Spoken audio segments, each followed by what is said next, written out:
Hello and welcome back everyone to the Week in 7 Questions, today with Theresa Fallon. Theresa, talking about the last EU-China summit, what's nothing burger in Chinese? 小题大做. Look, no joint statement, no joint news conference. All we got was showcasing an already negotiated agreement on strategic foodstuffs such as French champagne, Irish whiskey, and German beer, but no investment agreement. And why is an increasing number of European companies so unhappy about investment and trade with China? They're afraid of arbitrary punishment amid a more politicized business environment. Plus, China's market remains largely closed to foreign companies in sectors like banking and insurance. Renewables, telecoms, and other high-tech industries with strong growth potential are tightening up. China will need European companies only as long as Europe retains its technological edge. That window is now closing. So are we in the EU deluding ourselves, hoping the Chinese will come up with a viable compromise?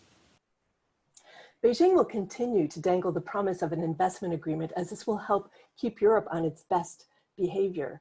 But China is clearly not going to deliver unless they get something game-changing in return. Plus, there are concerns that even if an agreement is signed, would Beijing actually stick to its commitments? South Korea, Japan, and Taiwan already have formal policies to reduce their economic reliance on China. With Beijing's growing use of punishment diplomacy, we need an alliance of democracies to study examples where trade and market access is used as a political weapon and develop counter strategies.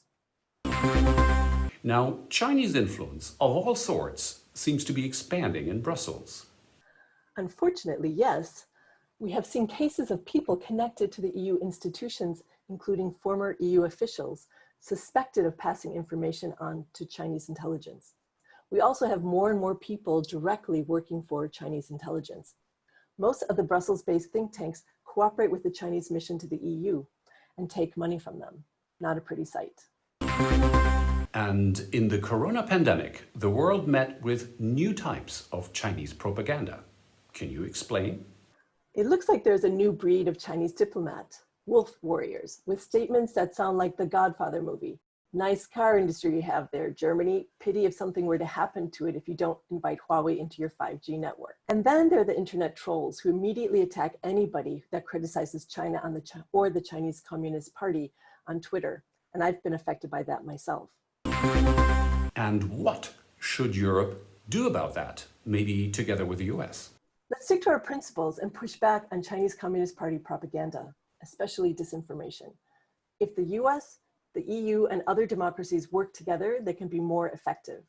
The new EU-US bilateral dialogue focusing on China between Borrell and Pompeo is a fine example. And to top it all off, a mystery question. What does the Chinese Communist Party have against Winnie the Pooh? Because of some uncanny similarities, including body shape and way of walking, some irreverent Chinese bloggers have identified Xi Jinping with Winnie the Pooh. Of course, it is forbidden to criticize the leader in any way. By definition, he has no quirks. So Winnie the Pooh has become a code word for Xi in Chinese. Unfortunately, Chinese censors don't like this and are now censoring poor Pooh Bear. Thank you, Theresa. 谢谢你, and see you again next week with another mystery guest.